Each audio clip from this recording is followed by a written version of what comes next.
and welcome to Around San Diego. So glad to have you with me. I'm CBS 8's Jenny Day. I'll get you caught up on our top stories and look ahead in just 30 minutes.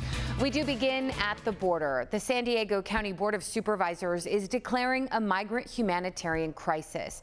Tuesday's vote allows the county to request help and money from the federal government. CBS 8's Rocio de la Fe has more. This is not a Democrat issue. This is not a Republican issue. This is a federal responsibility issue. San Diego County is calling on the federal government to step up as it deals with the growing influx of migrants. This comes as Border Patrol continues releasing waves of asylum seekers in communities across the county. Over 7,500 individuals have been street released over the last 13 days, and the numbers show no sign of slowing down. Supervisors voted in favor of declaring a humanitarian crisis, which will allow the county to request federal support at port of entry and ensure the county has the capacity to help nonprofit entities that work with migrants. Asylum seekers have a legal right to be here under U.S. immigration law. The board heard from more than 36 public speakers. Those in favor of the declaration urged the federal government to provide life-saving resources to migrants and allow organizations to continue their work. We need help. The county is uniquely positioned to provide additional resources, and we fully support and fully agree that the federal government needs to do more. Supervisor Nora Vargas told the crowd that nonprofit organizations have taken on more than they should. NGOs and community members are engaged in truly extraordinary efforts, expending staggering financial resources to ensure that no migrant is left on the street. Yesterday, we helped 700 people alone. This operation is frankly not sustainable without immediate support. Those opposed to the measure spoke out against current immigration policies, which they claimed are not sustainable. We need to help our homeless, close the borders. Later, we can consider helping people from other countries.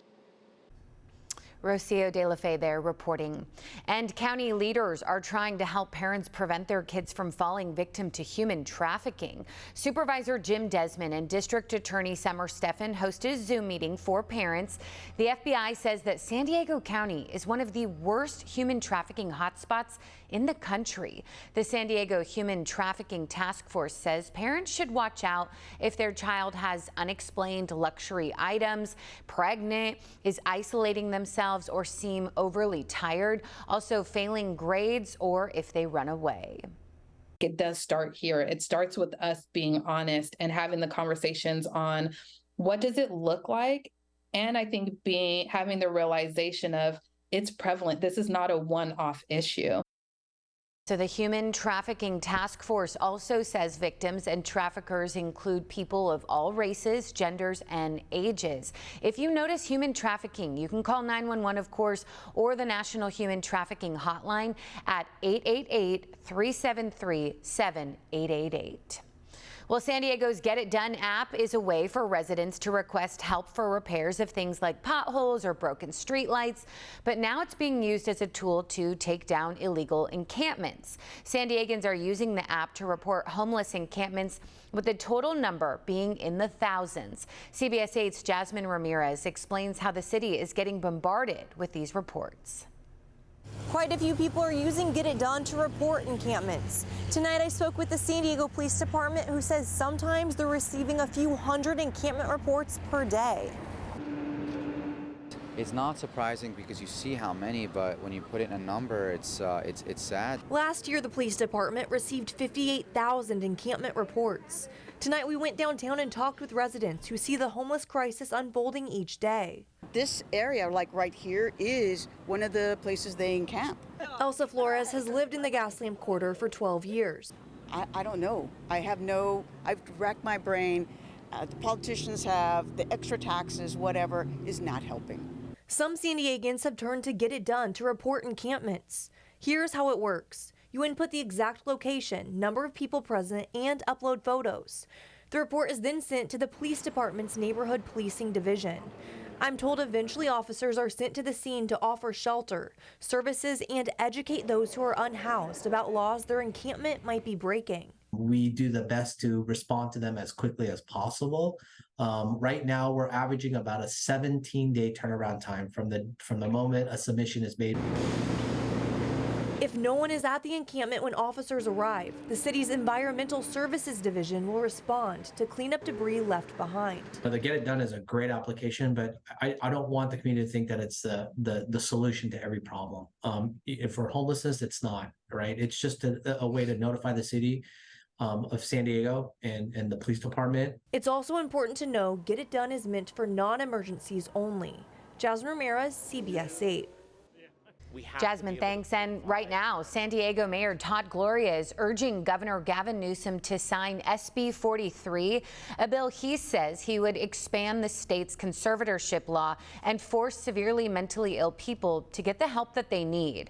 The bill would broaden the definition of conservatorship to include people who suffer from mental illness or substance use or who are at great risk of serious harm. Under current law, the individual must be considered gravely disabled. One mom who we talked to has a son with schizophrenia. She says it was nearly impossible to get her son the help he needed because she was told that he wasn't sick enough to qualify for a conservatorship. It never gets easier watching someone you love suffer, living on the streets, or visiting them behind bars while they're still in the throes of their condition. Yeah, critics of this bill say that it takes away a person's human rights and would make it easier for them to be removed from society. The governor has until October 14th to sign it. And Tuesday, though, Governor Gavin Newsom did sign a series of new gun control laws. These include new taxes on guns and ammunition. The federal government already has a gun tax of 10 to 11%. The new state law adds another 11% tax on top of that. This money will be used for security at public schools and gun violence prevention programs. We lead the world in many things that are good and in one thing that is horrible. In gun violence. Everyday places are the places where we're seeing the gun violence. Classrooms, in offices, movie theaters, nightclubs, concerts, holiday parties, and dance halls. Yeah, Governor Newsom signed about 24 gun control laws on Tuesday, including one that bans people from carrying guns in most public places. And on Monday, 17 members of the Hells Angels Motorcycle Club faced a judge. They're accused of several crimes, including attempted murder and carrying out a hate crime.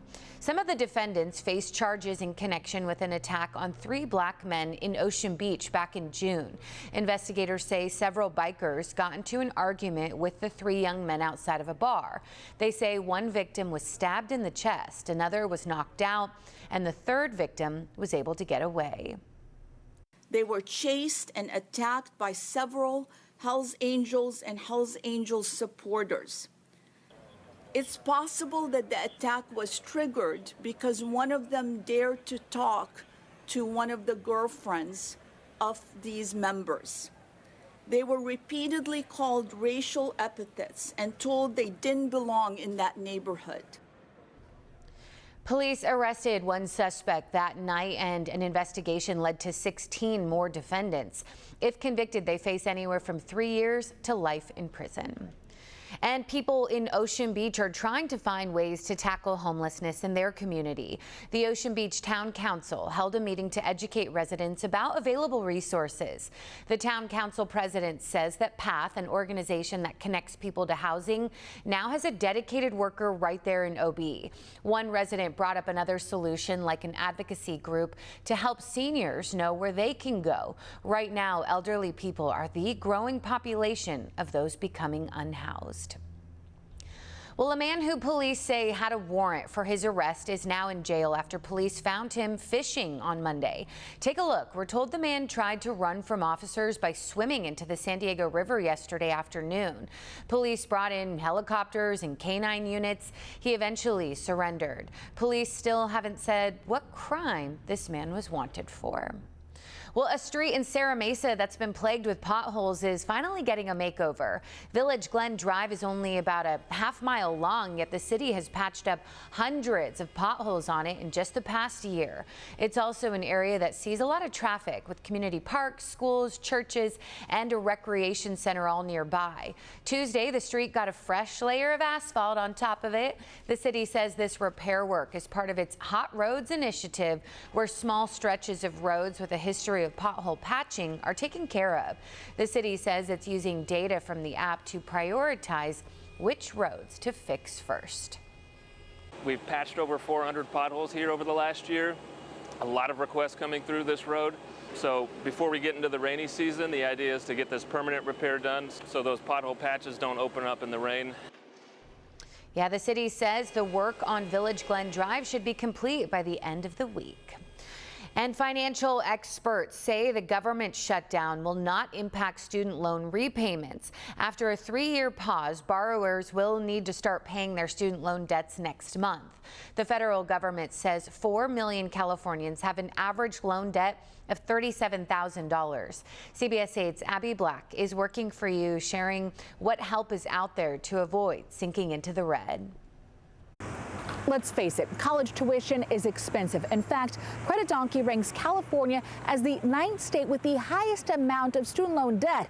Doesn't look good for their borrowers who are going to have to start repaying their student loans in just a few days. We're working for you so you can avoid falling further into debt. Hello. Tired of the very long, Due to the unprecedented event of millions of student loan borrowers, wait times you may experience longer than normal wait times. when you call your student loan service provider. This CBS 8 follower is too. Try to call Mohila, 10 minutes of prompts, 3 hours on hold, and then they hang up on you. The audacity.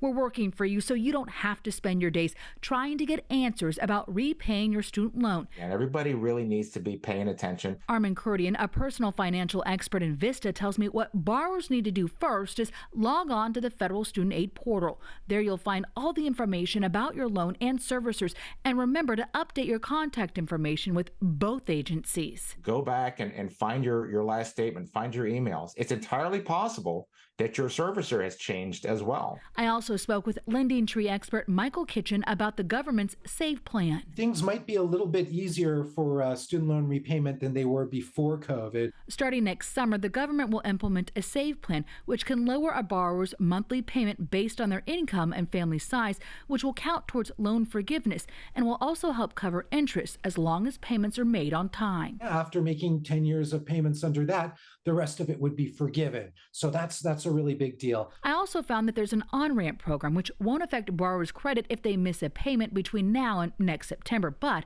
be cautious that interest will add up. You definitely want to contact your servicer. A few other ways I found that you can save: avoid the scammers promising to lower your student loan debt. And when you use AutoPay, it cuts 0.25% from the interest rate amount. But experts say the best way to stay out of the red is budget. Do I need to get rid of some of my streaming services in order to pay some of these required loans? Time is your most valuable of all resources. You have time to solve problems. You have time to plan. Working for you, Abby Black, CBS 8. Yes, such helpful information, Abby. Thank you. Well, right now we are also learning more about the future of Chula Vista. Mayor John McCann delivered his first State of the City address this week. He focused on big projects in the works. He says the Gaylord Bayfront Hotel and Convention Center is a $1.3 billion project providing thousands of jobs. The mayor also discussed issues like homelessness. This year, Chula Vista opened tiny homes with 65 units that act as a transitional shelter with wraparound services. The mayor says about half are occupied and expects them to be full by the end of the year. Instead of wait till it was 100% available, we wanted to help the people that we could help at that time. And we've been able to get several graduates that have moved on to permanent housing. Homeless encampments and crime forced Harborside Park to close last year. The mayor did not have any updates, though, on when that will reopen. How about this one? A Chula Vista mom has a bill for more than $100,000 for a hospital stay she never made, and that's only part of her identity theft nightmare. Rose Sosa had no idea that someone had stolen her identity until she received a concerning email from Scripps. As CBS 8's Steve Price reports, Rose is now worried that the thief's medical issues will follow her forever. It was horrible. It wasn't fun, and I feel that it was very selfish. This is the real Rose Sosa. She wasn't admitted to Scripps La Jolla last November, but somebody claiming to be Rose was admitted and ran up a $113,000 bill. But once I got into my portal, I seen that there was a lot of lab work, x-rays, all kinds of things that I didn't do. Rose, who gave birth at a Scripps hospital just a few months before this happened, checked her portal because she got an email saying her account had been updated with new information. And when she saw that new information, she couldn't believe it. I'm just like, how? Why? Like, that's not me. What am I supposed to do? Rose immediately called Scripps, and they confirmed that someone claiming to be her was currently in the hospital. They asked me to send them a picture of my ID so they can match the signatures. The signatures didn't match. Rose says the woman's picture appeared on her Scripps portal, and they look nothing like each other. Mid-50s. Her height, she's 5'4". I'm short. I'm 5 feet. Rose says she followed up with emails and assumed everything had been straightened out. But it turns out the woman stayed in the hospital for another 5 days under Rose's name. And then the bills started coming. I received a bill about every month: December, January, February, March, April. Rose says they threatened her with collections, and adding to the new mom's stress, the imposter's medical history got added to her records. She suffers from addiction, drug abuse, alcohol abuse. Rose has now hired the law firm Golden and Cardona Loya to sue Scripps Health, compensate her for what she's been through and could face in the future. Them harassing me, sending me bills every single month. Not really giving me any update of like, hey, we're working on this. You are not going to receive any more bills. Don't worry. CBS 8 reached out to Scripps, and they responded with a statement saying, due to patient privacy constraints and because of litigation, we are unable to discuss this matter. Wouldn't wish this upon anybody. It's not fun. Rose has notified the credit agencies, but is worried the fake Rose's information on her medical records will still affect her in the future. She put me into some situations that I should have never been in, and it wasn't fair. And I hope she gets the help that she needs. Steve Price, CBS 8. Oh, you feel for her. Steve, thank you. Wow. Well, Monday marked 45 years since PSA Flight 182 crashed in North Park. It was one of the nation's worst airline disasters. Like they do every year, people gathered near that crash site to honor the 144 victims. Dozens of people attended, and all 144 names were read out loud. People also wrote their names in chalk on the sidewalk. We spoke with one man who was a young police officer when that crash happened in 1978. When I arrived here, there was a lot of people standing on the corner. The flames were still just dying down, and a young woman came up to me, pretty hysterical, and she said, I was talking to my mom on the phone, and she said the phone went dead, and I said, well, where did she live? And we looked across the street where the house had been, but it was completely gone. Yeah, those who lived in San Diego at the time described that day as chaotic and apocalyptic. Now, Monday again, to mark the 45th year since that crash, we're sharing a News 8 throwback. We show you how people paid tribute on the 30th anniversary when we spoke with one man who witnessed that horrific crash. Southbound 15 over 8, I see a huge airliner with its starboard engines going into the hills, and Mission Hills is going to crash. People are pointing at the sky, and we saw the small aircraft spiraling down and the jetliner coming down. 30 years ago seems like yesterday for Tim Jordan, a former Imperial Beach Police Reserve officer who saw the mid-air collision of a passenger jet and a Cessna over central San Diego. There's a lot of smoke to the east of us. It must be Felton. It is Felton Street. As he holds an original San Diego Union newspaper documenting the tragedy, Tim Jordan says he still has flashbacks from that fateful day. I was 27 years old. It doesn't leave you. Never leaves you, actually. September, I think about it all the time. You think of September 11th, I think of this as well. It was a hot Monday morning at 9:02 when Pacific Southwest Airlines Flight 182 slammed into the intersection of Dwight and Nile Streets in North Park. The crash killed 144 people, including 7 on the ground. More than 20 houses were reduced to smoldering rubble. I could see debris still coming down as I got down here. Nile Street resident Brian Weibel has never left the neighborhood since the horrific incident. As he reviews an original Time magazine account of the crash and looks over old photos taken by one of his neighbors, he recalls an eerie moment. I was listening for anyone calling for help, so I could do something instead of standing around, but there was silence. On the 30th anniversary of the crash, there are floral tributes to those who lost their lives and memories from eyewitnesses. It was the worst scene I'd ever seen. I never forgot it. Traumatized me for years. For me, coming back today gives me a little bit of closure to say 30 years later, you know, okay, it's over with now. And now we're here to meet up with other people who have stories. Oh, it just, yeah. Wow, wow, wow, wow. Glad we're keeping that history alive, though. Well, San Diego Unified is honoring the first Black person elected to office in San Diego. The district brought together 2 schools to form the George Walker Smith Education Campus. This City Heights campus includes Central Elementary and Wilson Middle School. It features a new performing arts center, robotics lab, and 14 specialized classrooms. In 1963, Smith was elected to the San Diego Unified School Board of Education, serving for 16 years. Hey, and on Thursday, kids from Ronald McDonald House Charities and their families got to see a sneak peek of what the San Diego Zoo will have to offer this fall, and it was all brought straight to them. Entertainers from the zoo's Halloween and the Safari Park's Autumn Festival joined in on the fun, performing for more than 100 kids who were there. The president and CEO of the Ronald McDonald House says it's important for the kids and their families just get to enjoy things like this and take a break from some of the heartache that they deal with on a daily basis. We appreciate the partnership with the San Diego Zoo and all they make possible. It really is a big part of how we make sure our families have a break.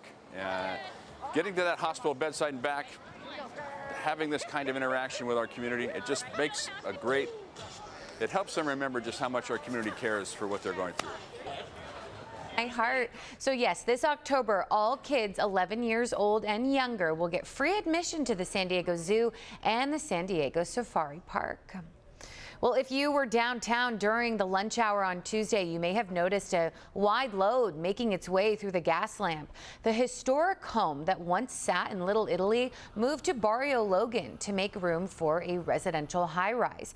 CBS 8's Abby Black is on the move to share a piece of history. This historic house has called Little Italy home since the 1800s, but now it's getting new digs. But moving through downtown is quite the task. Moving a 1,400 square foot home down Union Street is a tight squeeze. Onlookers pulled out their phones to watch this wide load maneuver through one-way streets and over trolley tracks during lunch hour in the gas lamp.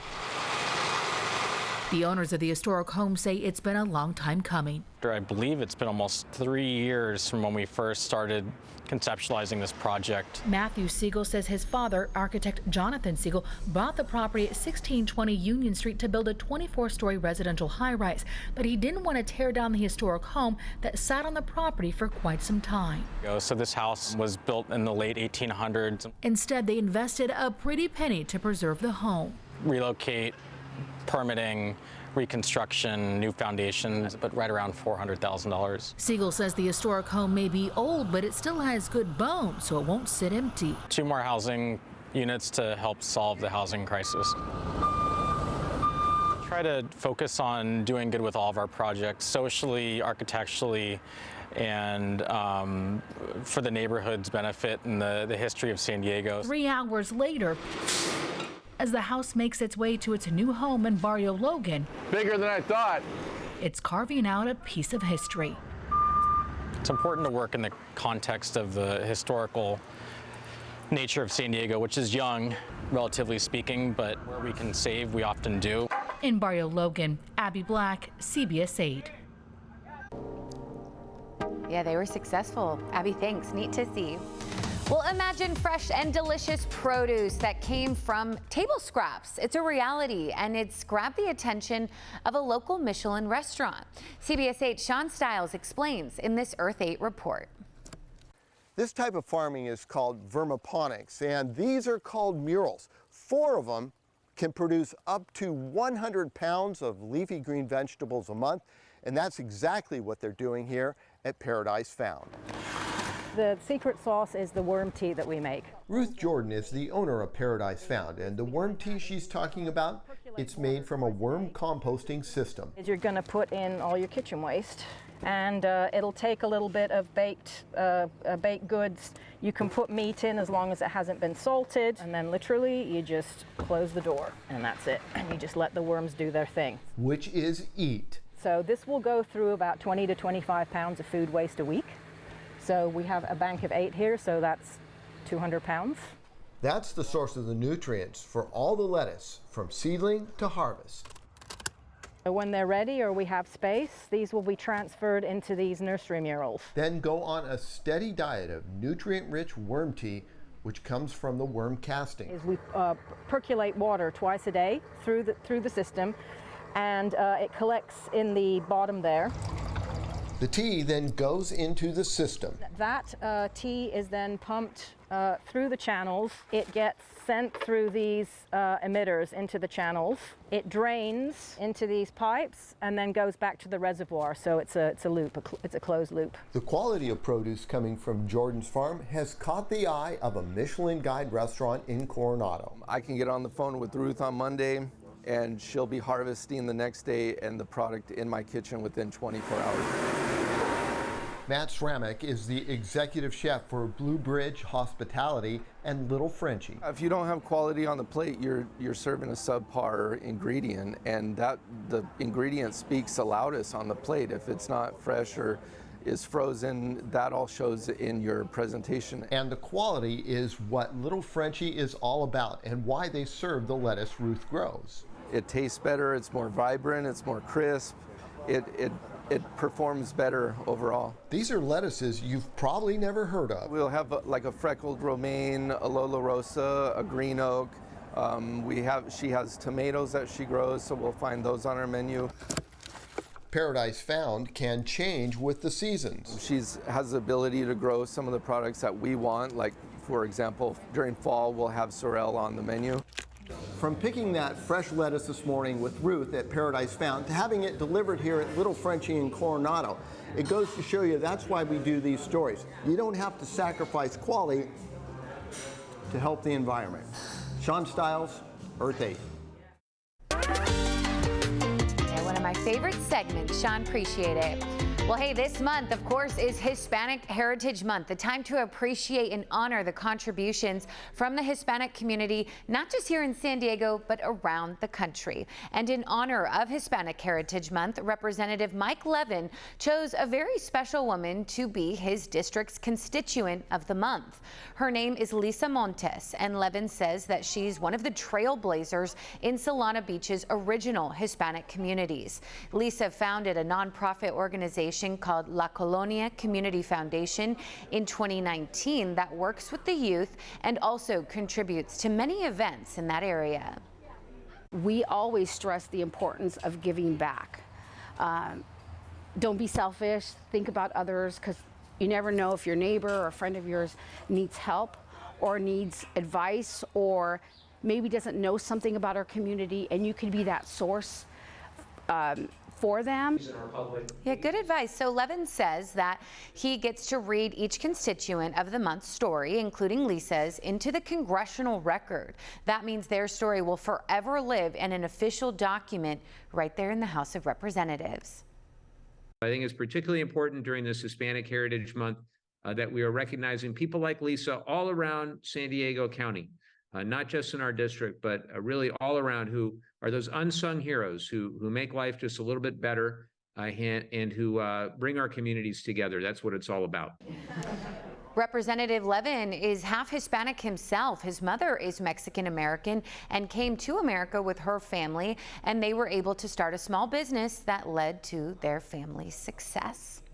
Well, Mexico actually has more law schools than the United States. However, local law professors say many lawyers and law students across the border are not taught how to ethically litigate in a trial, creating a mistrust in the rule of law. Now the University of San Diego is educating future lawyers in Mexico. As CBS 8's Abby Black reports, it's all in hopes of getting the people to trust the judicial system more. USD started a new master's program that's taught entirely in Spanish. It's to empower law students and also help improve the rule of law in Mexico. For 24 years, the California Innocence Project co-founder Justin Brooks worked tirelessly to free 40 prisoners who were wrongfully convicted. That was really my identity.